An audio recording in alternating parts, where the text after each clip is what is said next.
Monsieur le maire, monsieur l'adjoint,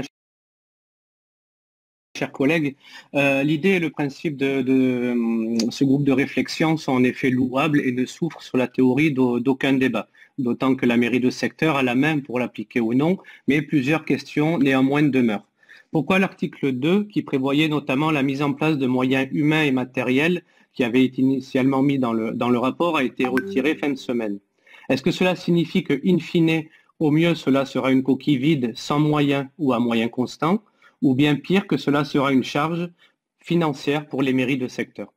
La réunion qui a eu lieu lundi matin par l'adjoint ici présent a posé le cadre théorique et la valorisation de la démocratie. Comme je le disais, aucun débat sur ce point, mais certains points restent flous sur le volet pratique. Il nous manque en effet à ce stade de nombreux éléments sur l'organisation et l'architecture pour nous prononcer. Pour nous, il semble en effet qu'à ce stade, cela ne vient pas en complément d'une démocratie participative, mais qui vient parfois pas en opposition, mais un peu en divergence, avec des aspects déjà existants. Madame l'adjointe l'évoquait, les comités d'intérêt de quartier, les associations, les collectifs de citoyens ou directement les habitants qui nous sollicitent au niveau des mairies de secteur et que nous associons systématiquement, et contrairement à ce qui vient d'être dit, aux programmations, animations et à nos actions tout au long de l'année.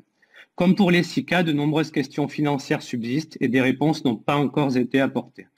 Les instances et les outils de démocratie locale déjà existants sont bien connus par les élus de proximité. C'est en effet sur le terrain que se crée le lien humain, ce lien entre les élus issus de la démocratie représentative et les habitants, associations ou CIQ que je viens d'évoquer. Cet idéal de participation est louable, complémentaire de la concertation que nous appelons de nos vœux.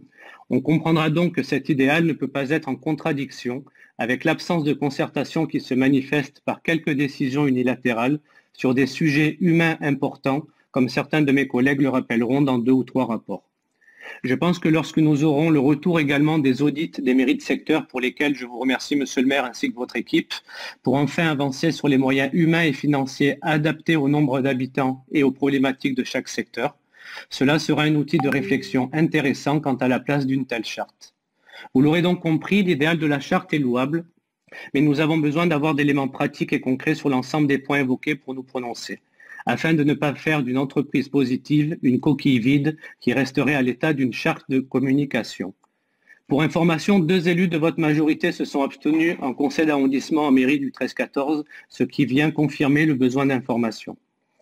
Si je peux faire un petit insert comme vous, monsieur le maire, juste de manière générale sur les réponses que nous attendons et sans viser absolument l'adjoint en charge de ce dossier, de nombreux médias soulignent depuis ce matin, et certains médias qu'on ne peut pas targuer d'être de droite, soulignent le mépris de des réponses apportées par la majorité à la droite.